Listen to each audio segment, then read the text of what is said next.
4 दिवस, जवळपास 2000 किलोमीटर आणि असंख्य रस्ते पार केल्यानंतर शेवटी भिजवलंच भावणीला. हॅलो सरजी, फायनली रिच्ड. अखेर मी पोहोचलो होतो हिमाचलच्या कुशीत लपलेल्या एका छोट्याशा गावात.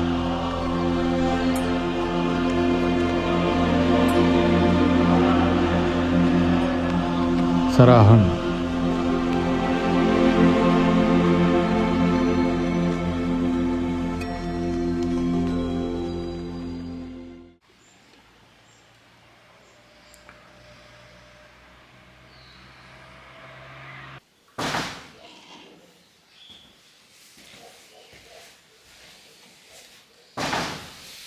Finally we reached Saharan. सहारणमध्ये एका गावात पोहोचलो होता आणि हा होमस्टे आवडलेला आहे मला. Awesome homestay, awesome homestay.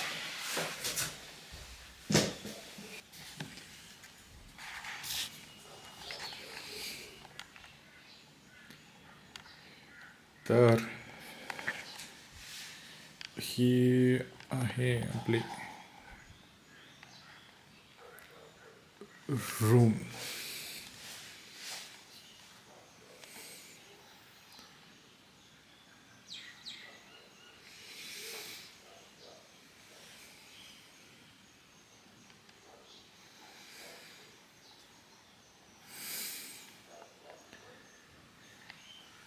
आणि हा आहे डायरेक्ट व्ह्यू पुढं.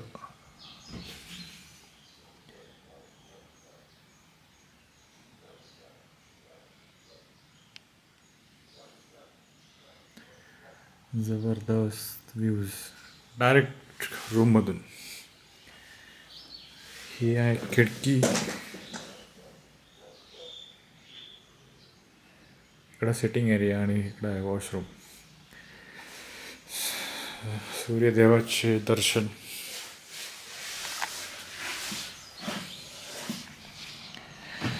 वाव. हे आहेत सूर्यदेव आणि इकडं तुम्ही बघू शकता. दिस इज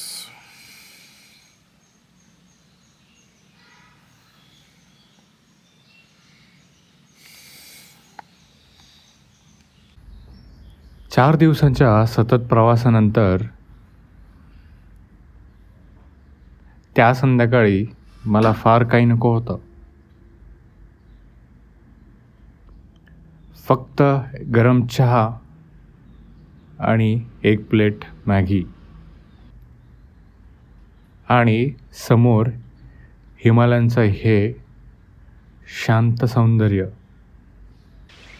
कधीकधी आनंद मोठ्या गोष्टींमध्ये नसतो, अशा छोट्या क्षणांमध्ये तो सापडतो.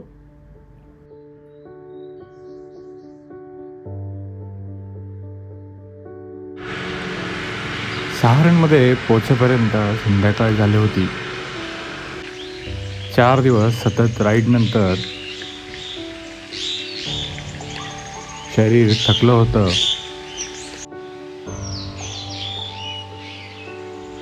पण डोळे अजूनही या दृश्यांमध्ये हरवले होते. काही ठिकाणं अशी असतात जिथे पोचल्यावर आपण लगेच फिरायला निघत नाही, फक्त थांबतो आणि त्या जागेला अनुभवतो.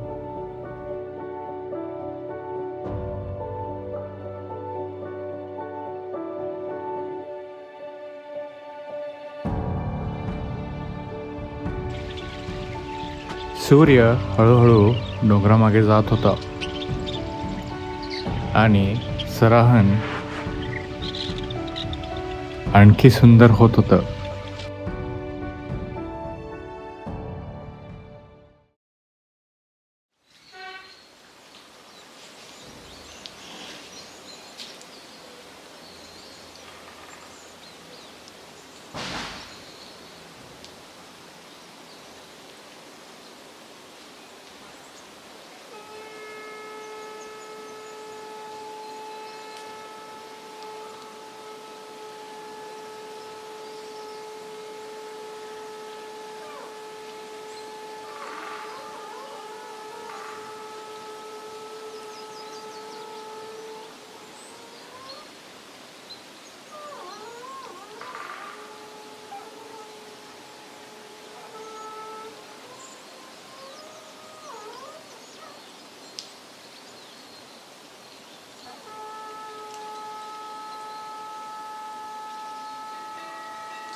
ब्रेकफास्ट आपण आत्ता केलेला आहे.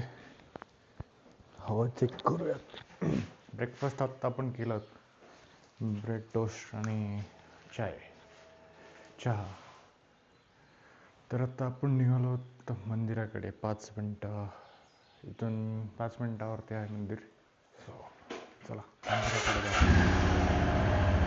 मंदिराकडे जाऊया. मंदिराला भेट देऊ. एक देवदर्शन करून येऊ.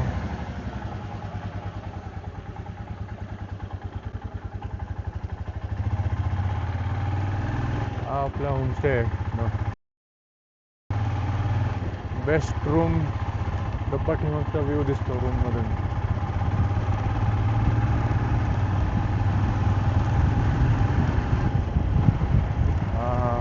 नाईस. क्लायमेट एक नंबर आहे. क्लायमेट एकदम मॉडरेट आणि बेस्ट.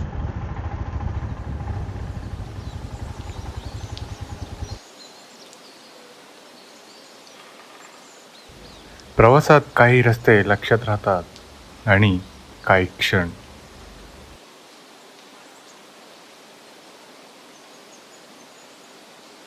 पण तुम्ही पाठीमागचा व्ह्यू बघा. हे आहे सारणगाव. शारण आणि ते तो व्ह्यू एकदम माउंटन पीक्स.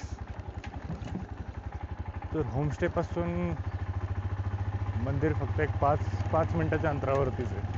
तर आपण आता तिथंच चाललो.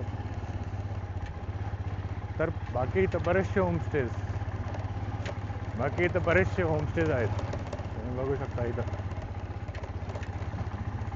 बरेचसे पण सीझन वाईज फुल असतात. आता इकडं सगळं भरलेलं आहे काल मंदिरापर्यंत.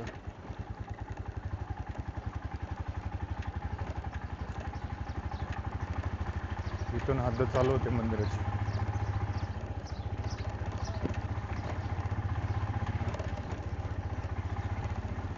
बाळ शाळेला जायचं प्लॅनिंगमध्ये. इथून आपल्याला घ्यायचा राईट. हा मेन चौक आहे आणि हे शहारण. हे मंदिर आहे डाव्या बाजूला.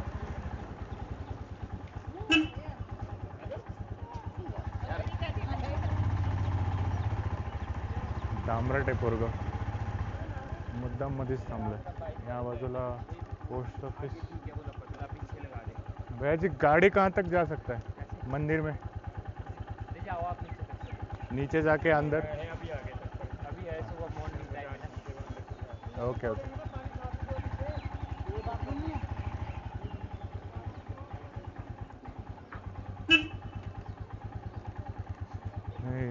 हे मंदिर आहे एकदम निसर्गरम्य वातावरणात मंदिर. एक्साइटमेंट पीकवरती.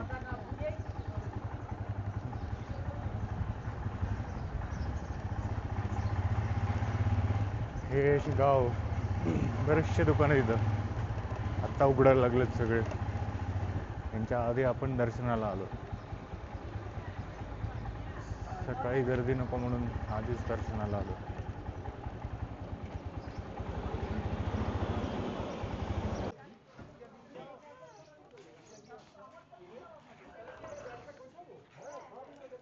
रहने दो भैया. हाँ नहीं प्रसाद.